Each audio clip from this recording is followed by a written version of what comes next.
The following are objectives for bioterrorism and weapons of mass destruction.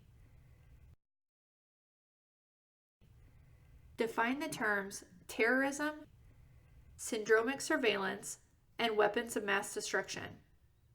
Describe types of terrorists and terrorist attacks.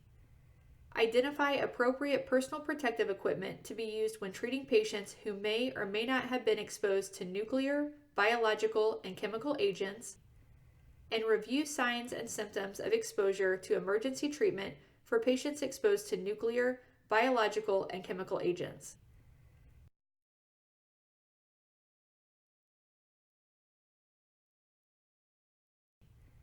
To begin, let's look at the definition of terrorism. What is terrorism? The Federal Bureau of Investigation uses a definition of terrorism that includes the unlawful use of force and violence against persons or property to intimidate or coerce a government, the civilian population, or any segment thereof in furtherance of political or social objectives. Recurring elements within this and other definitions include the use of force and or violence, the intent to coerce some sort of action, and the decision to act outside of the law. By their nature, terrorist acts are crimes, as the above definition indicates, but a crucial difference lies in the motivation of the perpetrators.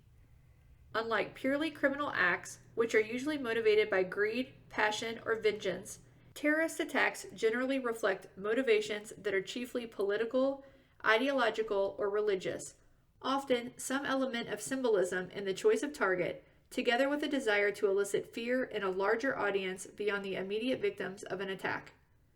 While the use of violence lies at the heart of most definitions of terrorism, arriving at a more nuanced definition often depends on the political, ethnic, or religious perspective of those doing the defining. In addition, terrorism is sometimes categorized as either domestic or international, referring not to where the terrorist act takes place, but to the origin of the individuals or groups responsible for it. For healthcare professionals facing the medical consequences of a terrorist act, this distinction may not seem especially pertinent. There is much debate over the motivations for terrorism. Sparking fear in victims and the wider public is often a motivating element. Recent research suggests motivations may include a personal desire on the part of the perpetrators to further their membership in the terrorist community and can be affected by various internal structural issues within terrorist groups. Terrorist acts have occurred throughout history, but after the Oklahoma City bombing in 1995 and the events of September 11th in the Northeast, such behavior became an ongoing element of the public consciousness. While 9/11 and other events have been planned and executed by large and well-known groups only too willing to claim responsibility, some events suggest that acts of domestic terrorism, once fitting the FBI definition, are sometimes perpetrated by just one or a few individuals acting not as official members of a group, but claiming to be or appearing to be acting to further a known group's goals. When those perpetrators die in the act and no charges are filed, there may be no official label to be had, but they leave behind enough evidence that it doesn't seem much of a stretch to call them terrorists.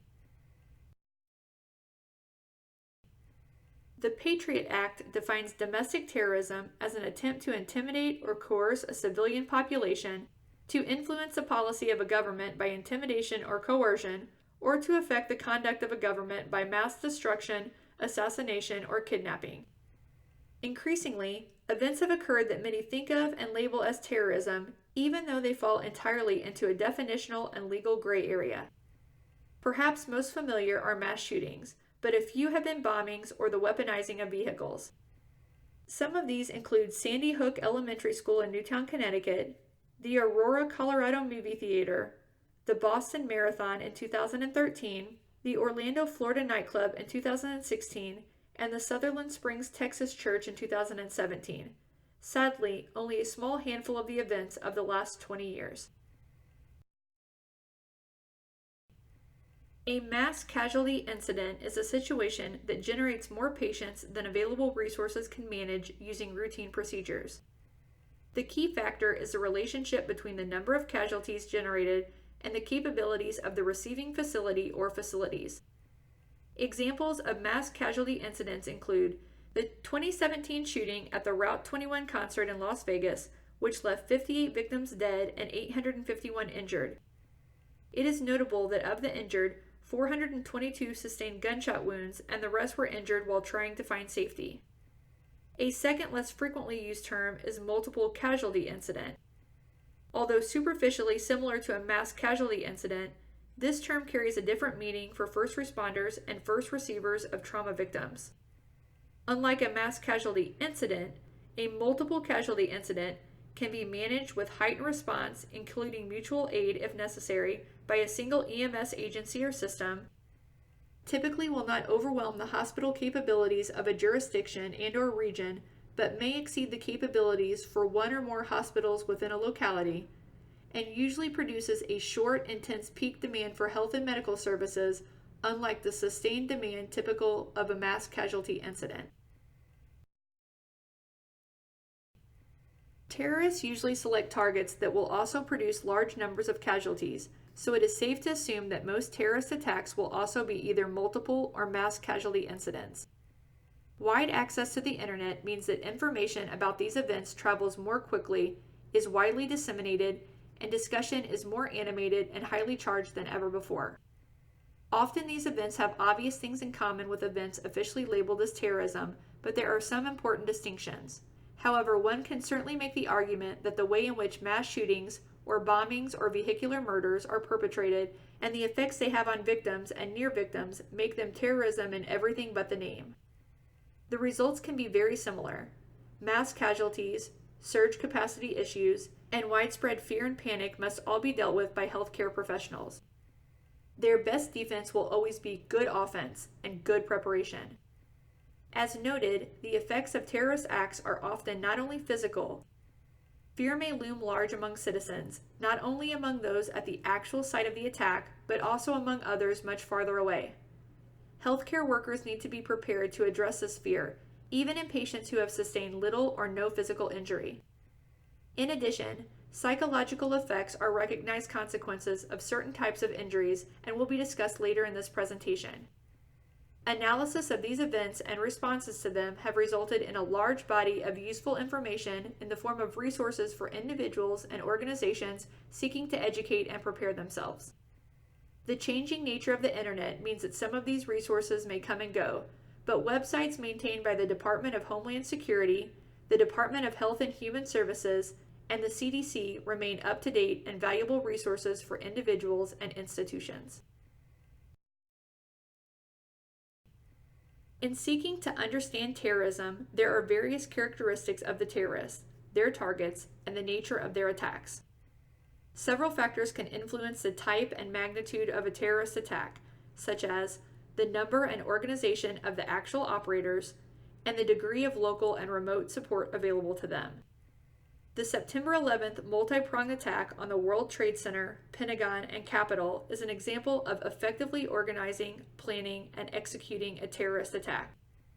The multiple attackers were provided with adequate external financing to devote time and effort in order to plan their actions and to acquire the necessary skills to carry out their plans. This fits the description of a highly organized group with strong financial and political support. A U.S. citizen of Pakistani descent and his wife, a Pakistani national, opened fire on a holiday party taking place at the Inland Regional Center in San Bernardino, California, killing 14 people. Investigators believe the couple was self-radicalized. They planned their attack in great detail, managing to hide their actions from their extended family.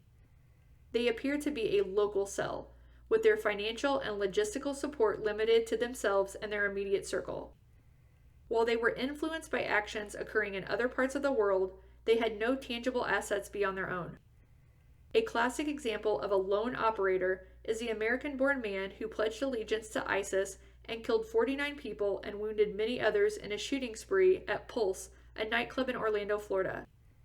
At the time, this was the second deadliest mass shooting in recent U.S. history and the nation's worst terror attack since 9/11.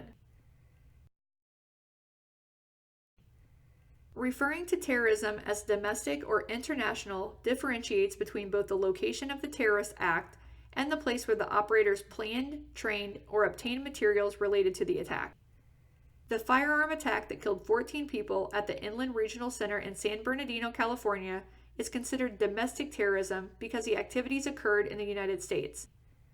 The events of September 11th can be considered international terrorism because, although the targets were in the United States, the perpetrators were foreign nationals who planned, trained, and were supported from the outside of the U.S. The relative hardness of a target refers to its level of protection.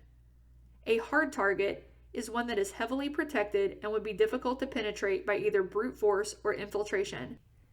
For example, in the aftermath of the September 11th attack, both the physical structure and access criteria for commercial airline cockpits has been significantly hardened.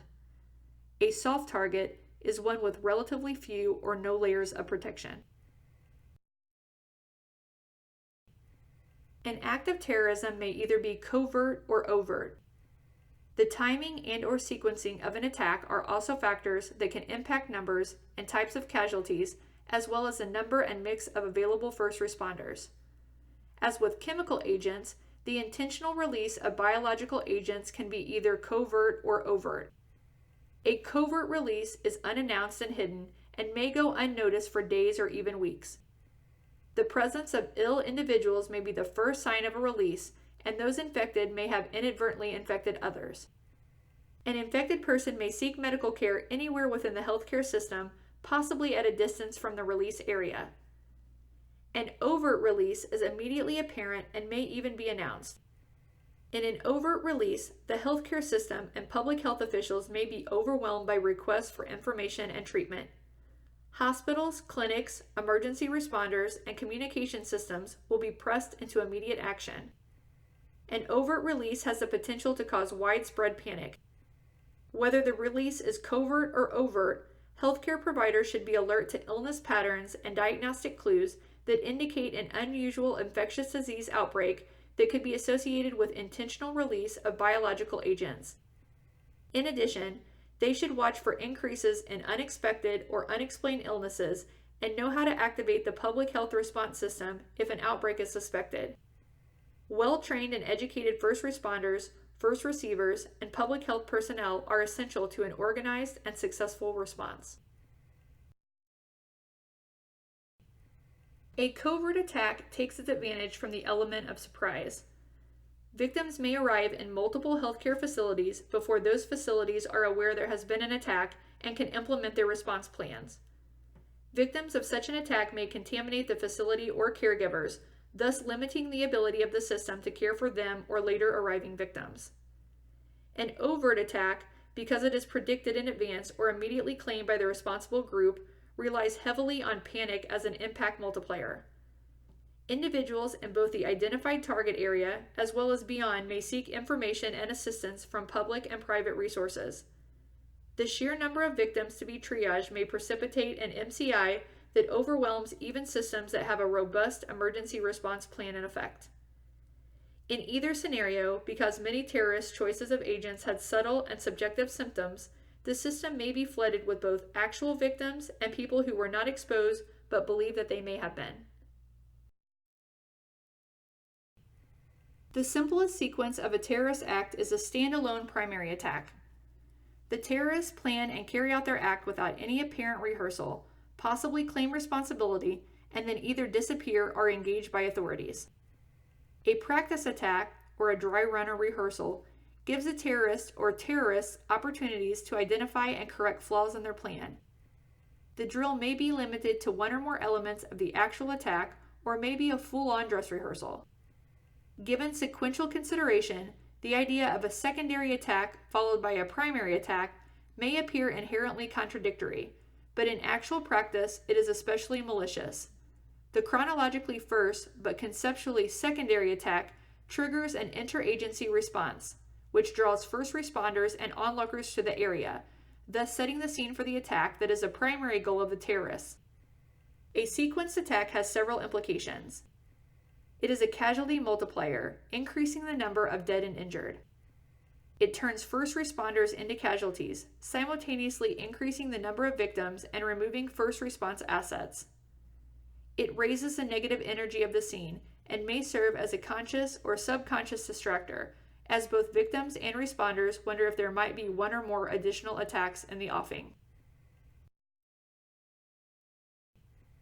Weapons of mass destruction, or WMD, is a term that has become increasingly familiar through its use in the media. Not everyone means precisely the same thing when they use the term, but the definition used by the U.S. military may be the simplest and most generally understood. WMD are chemical, biological, radiological, or nuclear weapons capable of a high order of destruction or causing mass casualties. The possibility that terrorists might resort to the use of weapons of mass destruction is of grave concern. The four types of weapons of mass destruction vary in their ability to cause damage, in their ease of production and use, in the kinds of physical and human damage they can be expected to cause, and in their likelihood of use by terrorist organizations. All four types of weapons of mass destruction offer advantages and obstacles to those who would create and use them. Some require a certain level of skill, others require access to controlled or illegal substances, and still others require significant capital outlay and/or the cooperation of people in positions of security or power. Some weapons could produce significant damage and high death tolls, while the greatest effects of others would be widespread panic and expensive cleanup operations. Depending on the age of the reference consulted, the following acronyms may be used in describing the types of weapons of mass destruction. Two key takeaway points from this evolving technology and terminology are that terrorists are limited only by their creativity and ability to construct and place devices, and advances in security measures only inspire terrorists to develop ways to circumvent them. A large portion of this lecture will focus on specific implications of the triad of nuclear, radiological, biological, and chemical weapons. We will not address caring for victims on solely incendiary or explosive weapons. The general principles of trauma care apply to these patients suffering from burn or blast injuries, no matter the source. However, if a combined weapon is known or suspected to have been used, caregivers should consider the need for personal protective equipment and the requirement to decontaminate the victim prior to or concurrent with treatment. The CDC defines bioterrorism as biological agents used as weapons to further personal or political agendas. Acts of bioterrorism range from a single exposure directed at an individual by another individual to a government-sponsored biological warfare resulting in mass casualties. Bioterrorism differs from other methods of terrorism in that the materials needed to make an effective biological agent are readily available, require little specialized knowledge, and are inexpensive to produce. According to the CDC, a chemical emergency occurs when a hazardous chemical has been released and the release has the potential for harming people's health. Chemical releases can be unintentional, as in the case of an industrial accident, or intentional, as in the case of a terrorist attack. Some chemicals that are hazardous have been developed by military organizations for use in warfare beginning in World War I. Examples are nerve agents such as sarin and VX, mustards such as sulfur mustards and nitrogen mustards, and choking agents such as phosphogene. It might be possible for terrorists to get these chemical warfare agents and use them to harm people. Since the World Wars, there has been research and stockpiling of chemicals by many countries, but mutual deterrence has generally prevailed. In 1997, the United States ratified the Chemical Weapons Convention Treaty. In 1997, the United States ratified the Chemical Weapons Convention Treaty, agreeing to destroy any remaining stockpiles of chemical warfare agents no later than April 29, 2012. 192 countries have signed all or elements of the CWC, which not only requires destruction of chemical weapons, but prohibits, among other things, developing, producing, acquiring, stockpiling, and transferring of these weapons. One country that has not signed the CWC is Syria, and in 2013, Syrian President Bashar al-Assad did use chemical weapons against Syrian citizens who were rebelling against his autocratic government. Many hazardous chemicals are used in industries, like chlorine, ammonia, and benzene. Others are found in nature. Some could be made from everyday items such as household cleaners. These types of hazardous chemicals also could be obtained and used to harm people, or they could be accidentally released. The techniques for making destructive chemical weapons are well understood, and the necessary equipment is commonly available. Once made, these weapons can be easily concealed. In 1995, a Japanese cult group known as Shinrikyo made and dispersed the nerve agent sarin several times in the Tokyo subway, killing 17 people and sending 5,500 to the hospital. These incidents made it clear that even small groups could manage the manufacture and dispersal of deadly chemical weapons. Chemical weapons use the toxic properties of chemicals to cause harm, up to and including death. Only a relatively small amount of a chemical agent is needed to produce significant physical and psychological effects. Historically, chemical weapons have been the most widely used and proliferated type of weapon of mass destruction, but they receive far less attention than do biological and nuclear weapons. Biological weapons utilize microorganisms and natural toxins to produce disease in humans, animals, or plant, and gram for gram are the deadliest weapons ever produced. Derived from a variety of sources, these compounds, when paired with a delivery system, become weapons. The potential danger of a given weapon is measured by its lethality, how effectively it kills, its infectivity, how easily it spreads, and its virulence, how likely it is to cause disease. Other important considerations include how easily it is dispersed, whether it can be treated medically, whether there is a vaccine, what dose is needed to cause the disease, and the compound stability. Chemical and biological weapons are financially and logistically easier to acquire than are radiologic or nuclear weapons. They will cause more casualties and have a greater psychological impact than conventional weapons, but cause less destruction than devices involving radiation. Chemical weapons are somewhat easier than other weapons for terrorist groups or even individuals to manufacture because the manufacturing knowledge is readily available. Many precursor chemicals have legitimate uses and are thus legally available, and there is poor security around these chemicals in some countries. Radiologic and nuclear weapons rely on the same sources for damage, explosive power and radiation, but there is a distinction in their forms. In addition, true nuclear weapons produce tremendous heat, which can cause burns and start fires. In the last 50 years, most radiation injuries have been the result of accidents. However, the intentional deployment of a nuclear or radiologic device is a potential terrorist threat. Modern nuclear threats can be divided into 5 general categories: an attack on a nuclear power plant, an act using simple radiologic devices, terrorist use of a radiologic dispersal device, detonation of an improvised nuclear device, and detonation of a sophisticated nuclear weapon.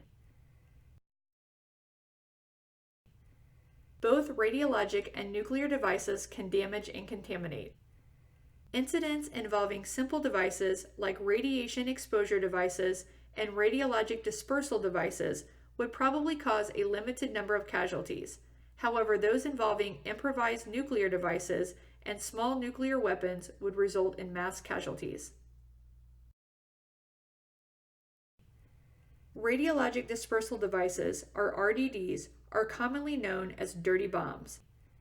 They are seen as more likely to be used by terrorists. These devices require little more skill than is needed to make a conventional bomb, and their components are easier to acquire. RDDs utilize conventional explosives to disperse a radioactive material packaged in the device, as opposed to a nuclear device which creates radiation with its explosion. While it is unlikely that many people would die from radiation poisoning as a result of the explosion of an RDD, there would be some deaths and injuries, and the cost of cleanup would be considerable. These devices are attractive to some groups because they are relatively easy to create, and they will generally not do a great deal of damage, but they will play on the heightened fear of radiation among the general public to cause widespread panic and disruption, which is often a group's real goal. Because of this, public education and good response preparation are important countermeasures.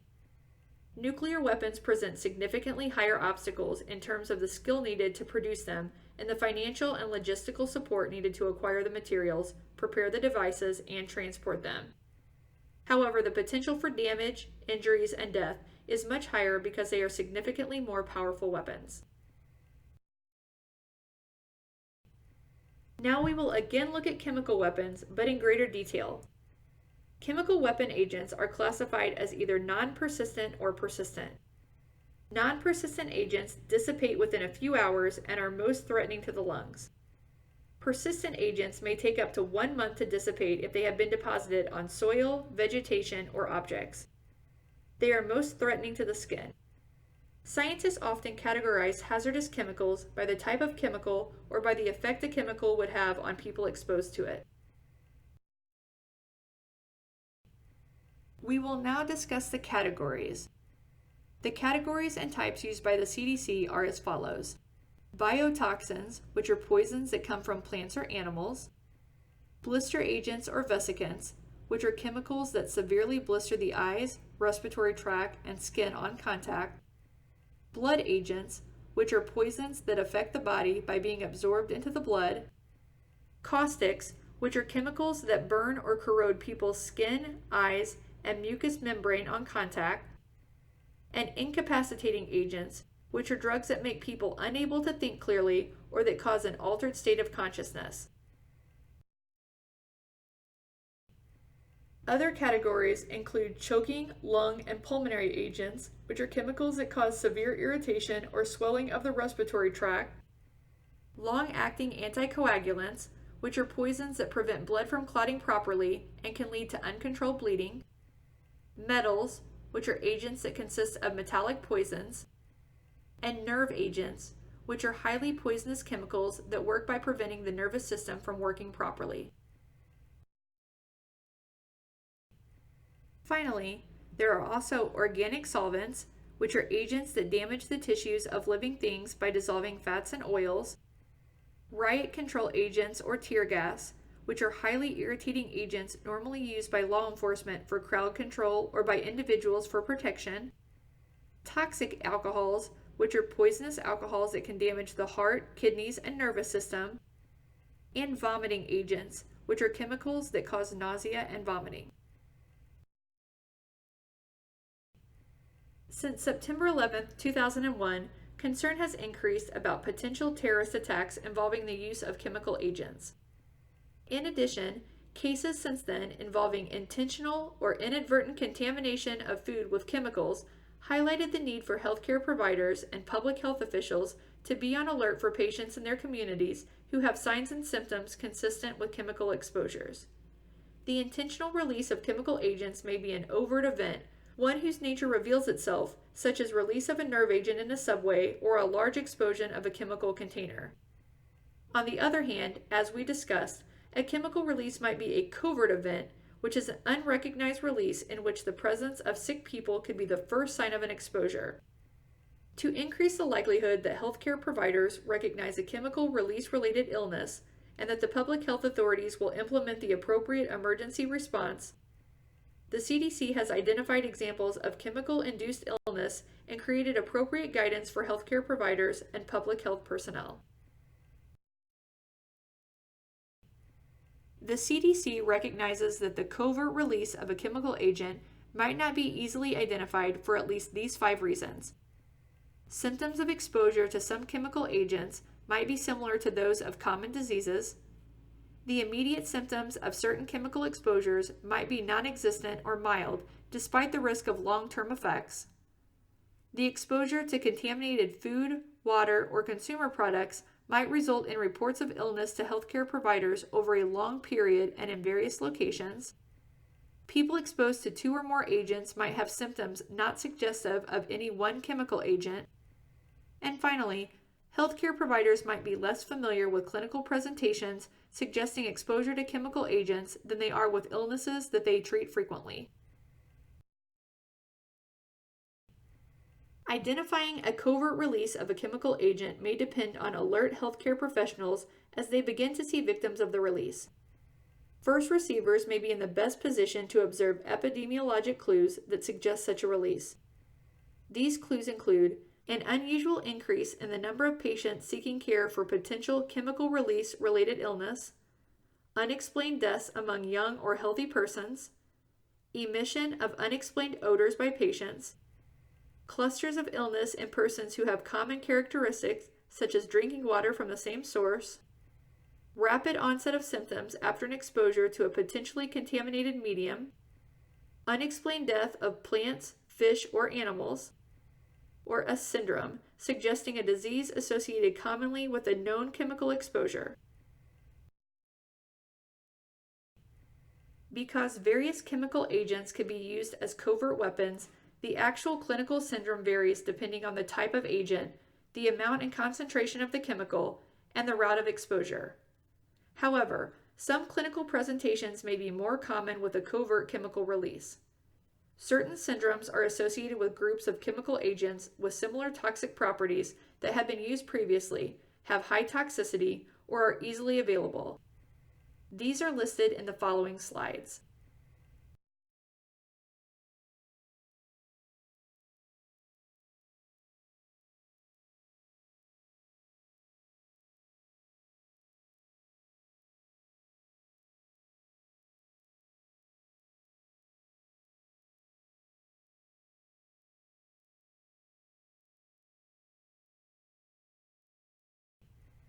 As mentioned, it is likely that a covert chemical release would be first recognized by healthcare providers, public health agencies, and poison control centers as they become aware of patterns while assessing illness and treating patients. Familiarity of healthcare professionals with the general characteristics of a covert chemical release, plus recognition of epidemiologic clues and related clinical syndromes, could reduce morbidity and mortality as these workers implement the appropriate emergency response. Public health agencies and healthcare providers might render the most appropriate, timely, and clinically relevant treatment possible by using treatment modalities based on the syndromic categories. Because of the hundreds of new chemicals introduced globally each month, it is more pragmatic to treat exposed persons by clinical syndrome rather than the specific agent. The CDC provides many reference materials for recognizing and treating the effects of all types of chemical compounds. These include reference cards for dozens of individual chemical compounds that outline essential information for emergency and hospital personnel, including the types of personal protective clothing and equipment needed when treating victims. While PPE is necessary for treating virtually anyone who has been exposed to a chemical agent, specifics vary according to the agent involved. It is critical to have this information on hand and for staff to be trained to consult it. Now we will take a look at the CDC guidelines for two of the common categories of chemical agents, vesicants and nerve agents.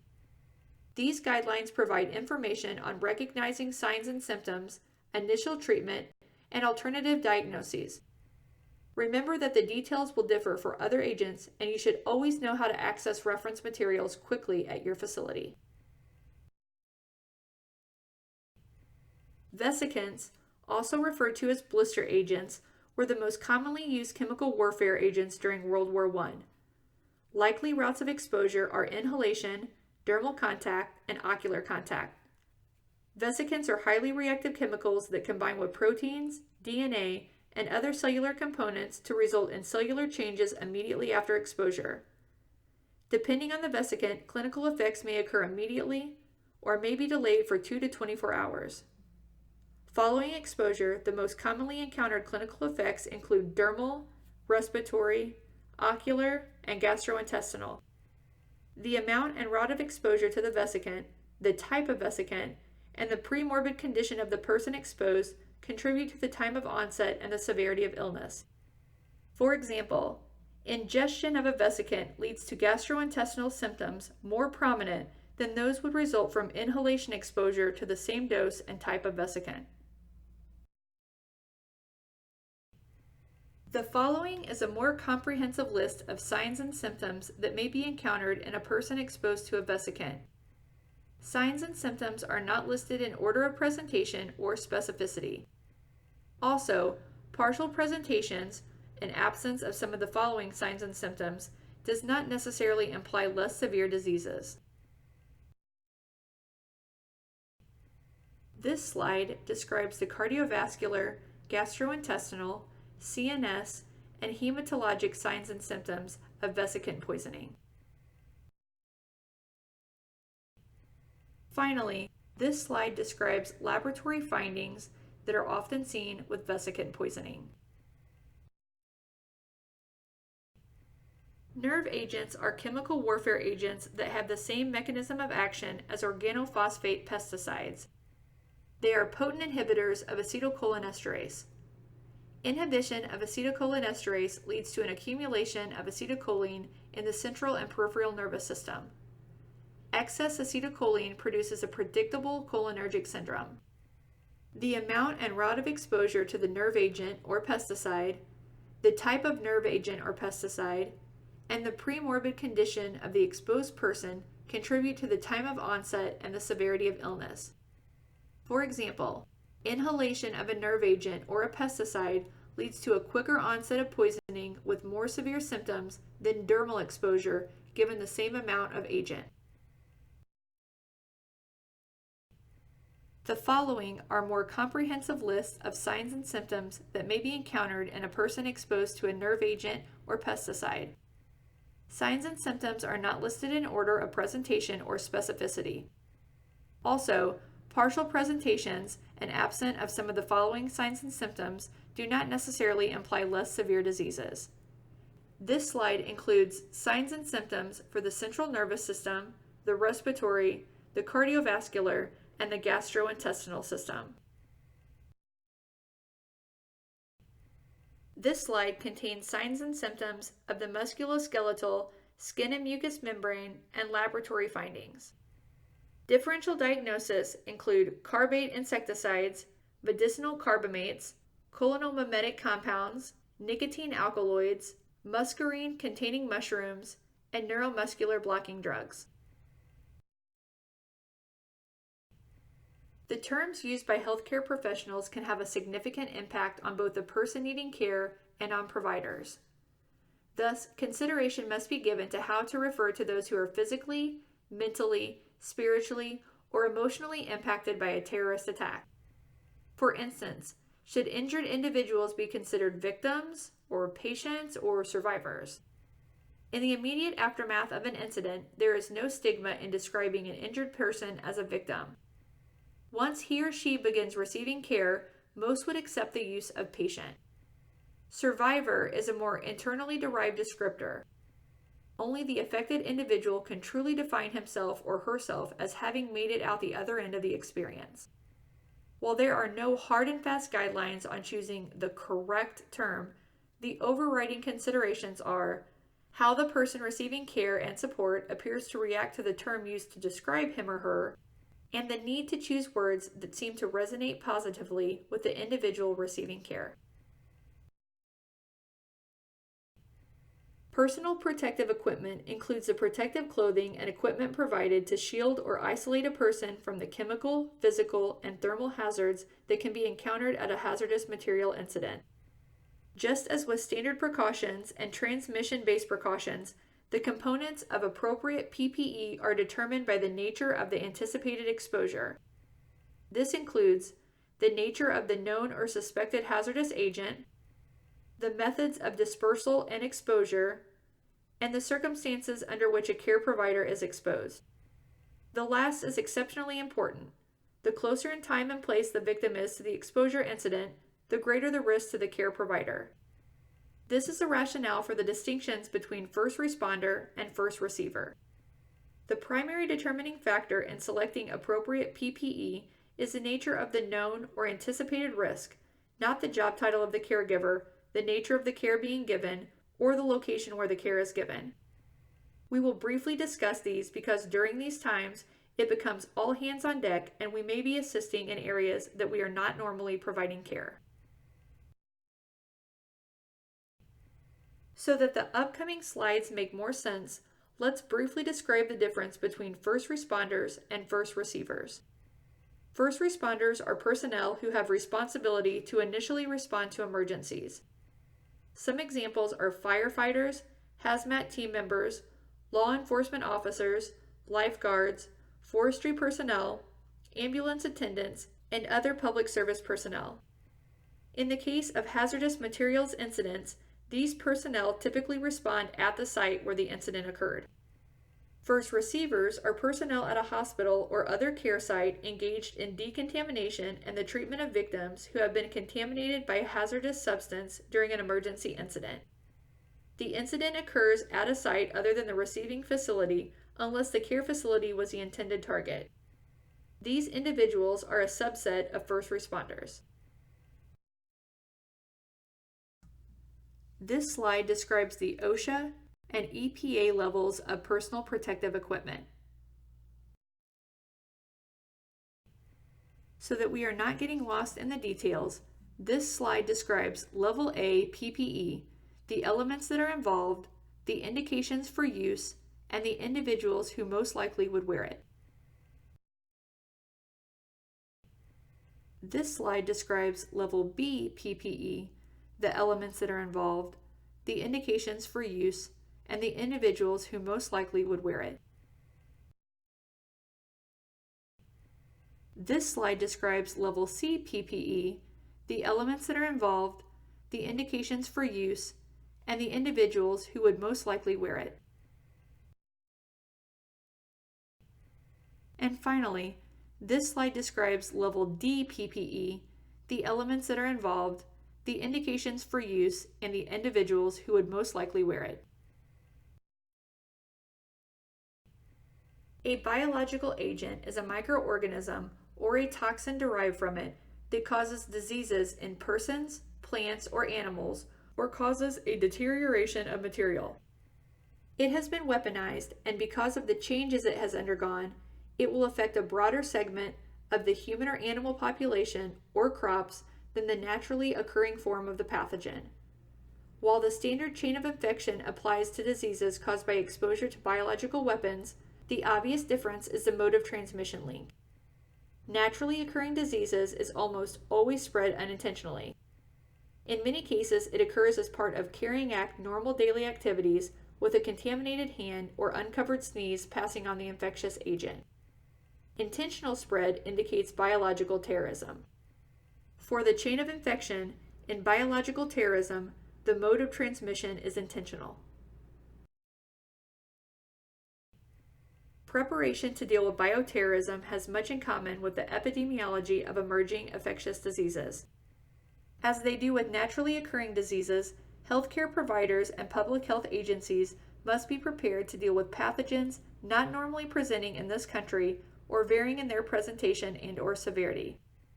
In the case of an overt attack, healthcare facilities in the immediate area will be inundated with victims, possibly without regard to the relationship between the stated time and place of release and the known incubation period. Fear may drive individuals who were nowhere near the event site into the healthcare system. If the attack is covert, the arrival of victims at one or more, perhaps widely spread facilities may be the first indication that an act of terrorism has occurred. Because most pathogens have an incubation period before the infected person begins to show symptoms, the attack may remain silent for some time. Additionally, infected individuals may further spread the agent just by following their daily routine. Biological agents may be dispersed by several means, but only aerosol sprays are reasonably practical.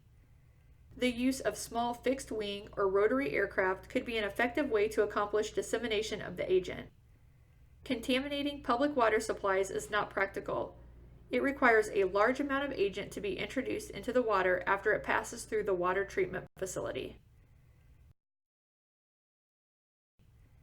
The CDC defines syndromic surveillance as the study of real-time health-related data that precede diagnosis and signal a sufficient probability that cause an outbreak of a disease which warrants further public health response. These data streams have also been used as input to statistical algorithms designed to detect bioterrorist attacks.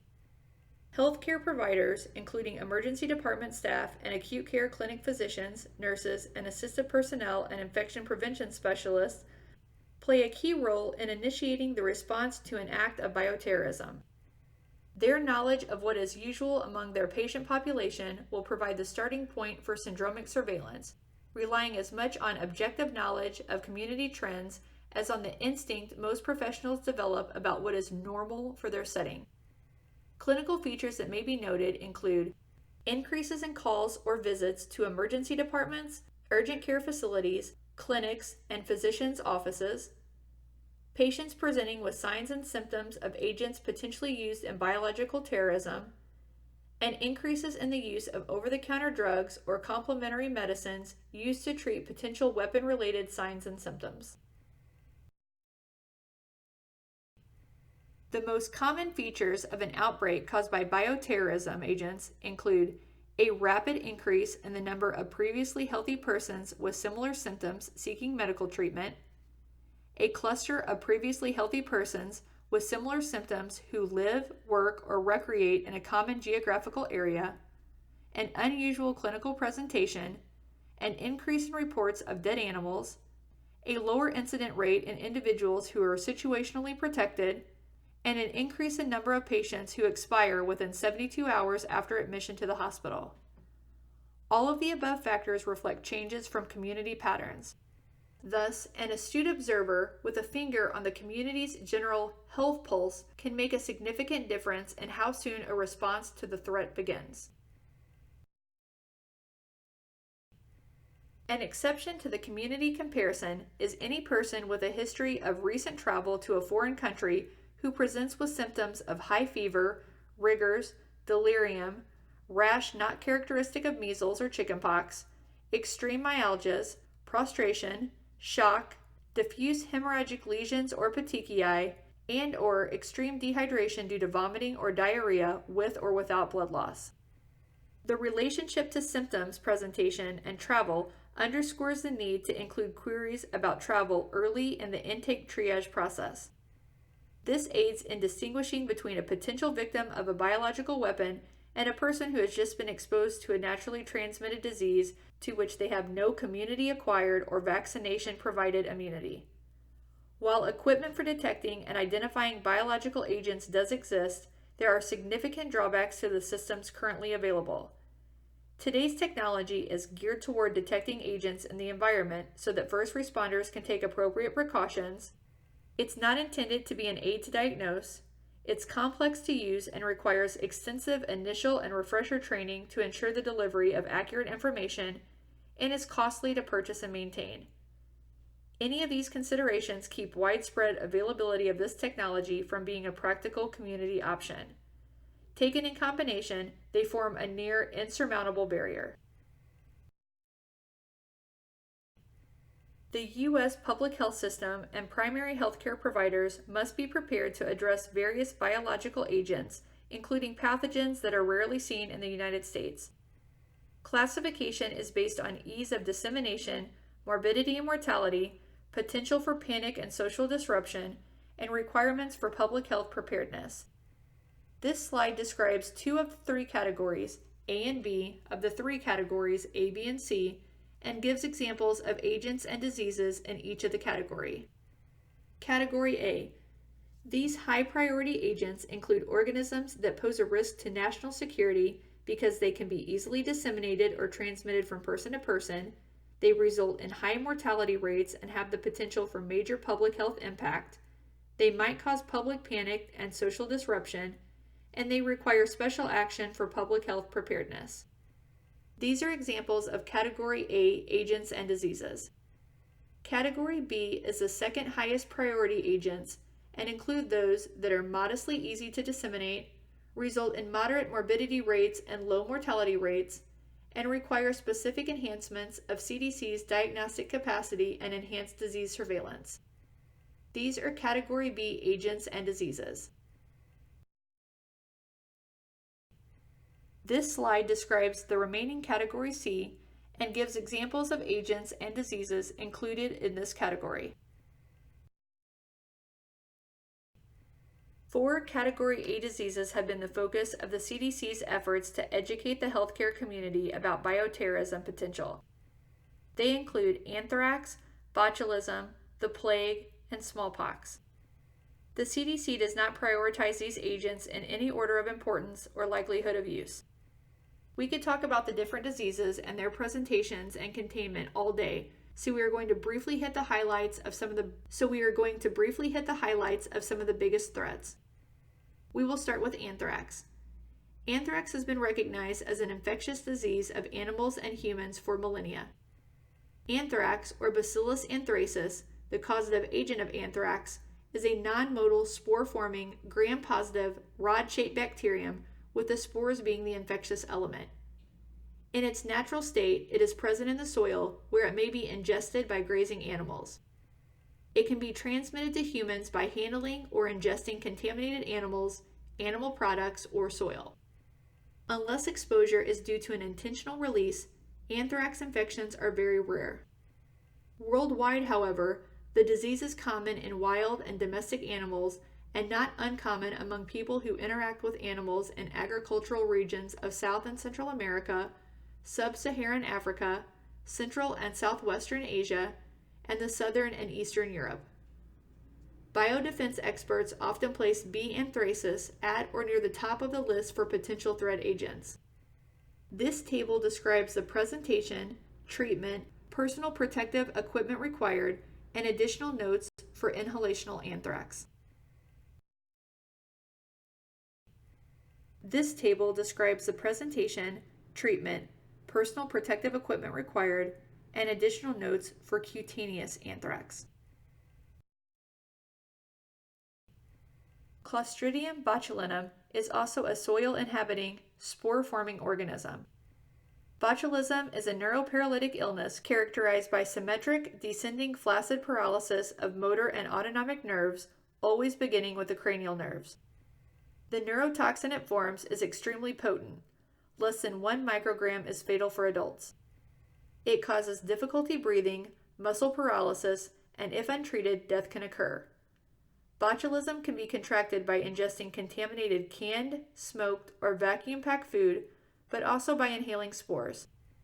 There are 7 distinct forms of botulinum toxin, types A to G.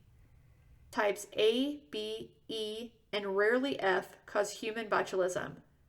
Types C, D, and E cause illness in other mammals, birds, and fish. This table describes the presentation, treatment, personal protective equipment required, and additional notes for foodborne botulism. This table describes the presentation, treatment, personal protective equipment required, and additional notes for inhalation botulism. Now we will discuss the plague. Yersinia pestis is a bacterium that causes acute, potentially fatal infections in both humans and animals. It is naturally occurring in environments in which rats and their fleas exist. Plague has occurred in rural and semi-rural areas of the western United States, primarily in semi-arid upland forests and grasslands. In addition, wild carnivores can become infected by consuming infected prey. There are 5 principal forms of plague in humans, with bubonic, pneumonic, and septicemic being the most common. Plague meningitis and pharyngeal plague are the others. Ocular plague has been reported in free-ranging mule deer. Plague is rarely naturally transmitted by inhalation, but that is the most likely means if the organism were to be released intentionally. If released as an aerosol, an outbreak of pneumonic plague is the anticipated result. This table describes the presentation, treatment, personal protective equipment required, and additional notes for bubonic plague.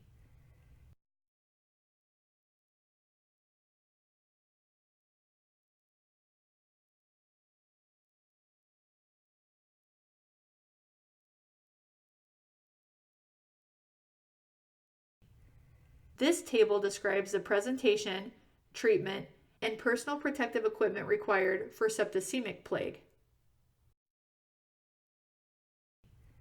Finally, smallpox. Thousands of years ago, variola virus, or the smallpox virus, emerged and began causing illness and deaths in human populations, with smallpox outbreaks occurring from time to time. Thanks to the success of vaccinations, the last natural outbreak of smallpox in the U.S. occurred in 1949.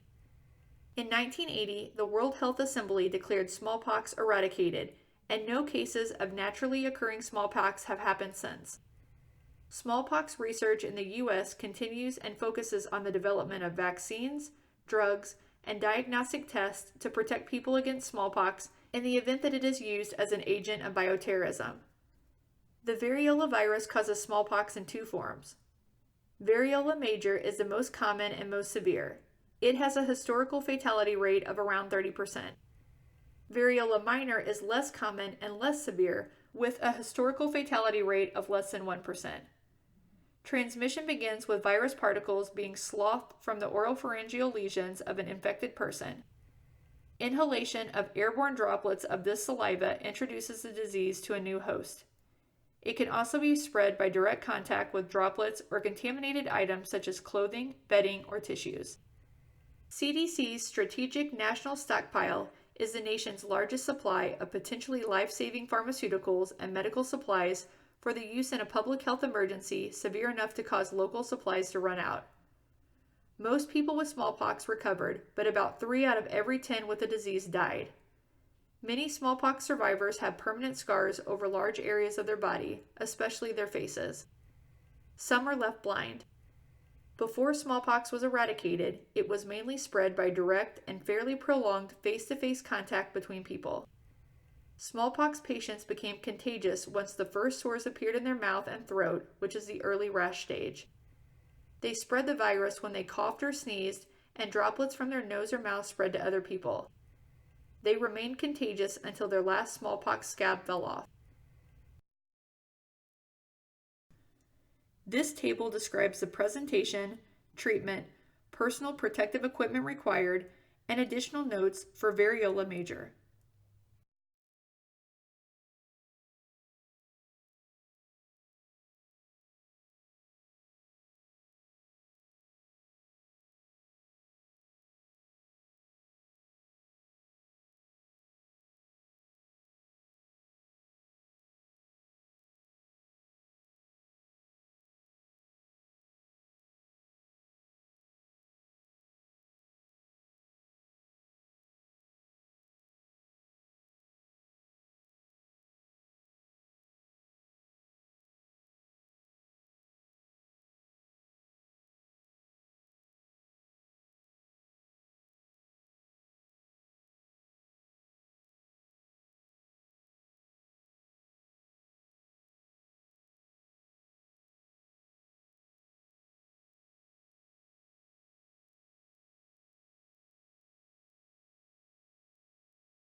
Nuclear weapons and radiological dispersive devices have several similarities.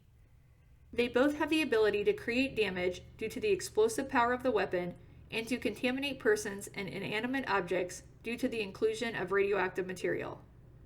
Both rely on the public fear of anything associated with nuclear use or radiation, and caring for victims triggers the need for vast amounts of personnel and material resources to decontaminate casualties and clean up contaminated debris. They differ in the type of nuclear material and required technology.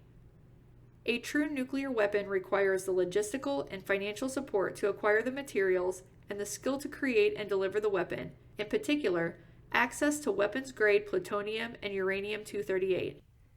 These complex factors may put this type of attack beyond the range of all but very well organized and very well supported and financed groups. An RDD also requires access to nuclear material but can employ more readily available commercial-grade material. It also relies on far less sophisticated conventional explosive technology to disperse it. This makes it a potential weapon for a wider range of terrorist groups.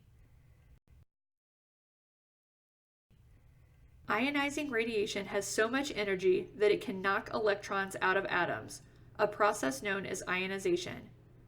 Ionizing radiation can affect the atoms in living things, so it poses a health risk by damaging tissue and DNA and genes. Sources of ionizing radiation include X-ray machines, cosmic particles from outer space, and radioactive elements. Radioactive elements emit ionizing radiation as their atoms undergo radioactive decay. This can be a positive attribute when it is used as a method of medical treatment, or negative when it is harnessed into a weapon.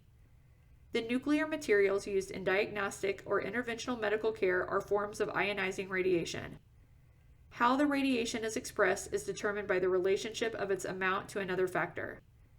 There are two measurement systems in use: the conventional system and the SI system. The conventional system is generally used in the United States. The terminology used to describe radiation is context dependent. Because radiation cannot be detected by human senses, a device must be used to confirm or exclude its presence. In the case of a radiation terrorism incident, two general types of devices will be used: one to survey victims or healthcare workers, and the other to monitor healthcare workers' cumulative exposure. Geiger counters are radiation survey meters that identify the presence of radiation in the physical environment or on the surface of or within victims. They are used during triage and decontamination of the victims. The second type is a personal dosimeter. This type of measuring device is part of the PPE for persons facing exposure to radiation as part of their duties. Personal dosimeters are just that. They are intended to monitor the exposure of one individual. They should not be shared, as that would provide incorrect information on any and all persons involved in the sharing. There are two types of personal dosimeters: those used during routine healthcare provision and those required during a radiation emergency, such as the aftermath of a terrorist attack. Dosimeters designated to be used in situations where radiation or radioactive materials are used as part of diagnosis or treatment include film badges, thermoluminescent dosimeters, and optically stimulated luminescent dosimeters. These dosimeters are not self-reading and do not provide real-time information. However, given the relatively low levels of radiation exposure experienced in usual circumstances, the monthly or quarterly reporting interval of a film badge type monitoring provides adequate exposure information to both the wearer and those responsible for facility radiation safety. However, in the event of a terrorist attack using radiation, care providers will have much greater than usual potential exposure over a significantly shorter period of time and will require real-time information on their exposure so that they can remove themselves to a safe area before they exceed the recommended levels. The newest personal dosimeters provide sophisticated, real-time information on exposure. Many come with alarms that indicate the wearer is approaching maximum allowable exposure and have the ability to automatically download information to a computer. Once a person has been exposed to radiation beyond a therapeutic dose, radiation-induced illness may occur. Two major categories have been identified: acute radiation syndrome and cutaneous radiation syndrome. Acute radiation syndrome, or ARS, is caused by total or near total body irradiation by a high dose of external penetrating radiation over a very short period of time. Onset and severity of symptoms are related to the severity of exposure. Victims in close proximity to the detonation of either a nuclear device or a dirty bomb would receive the intense exposures that cause ARS. The 4 stages of ARS are listed here. As the name implies, cutaneous radiation syndrome presents as skin damage manifesting within hours, days, or weeks after exposure. It is caused by acute exposures to beta radiation or X-rays or contamination of the patient's skin or clothes. Acute radiation syndrome will usually be accompanied by some skin damage. However, CRS can occur without the other symptoms of ARS. The patient experiences transient itching, tingling, erythema, or edema within hours or days.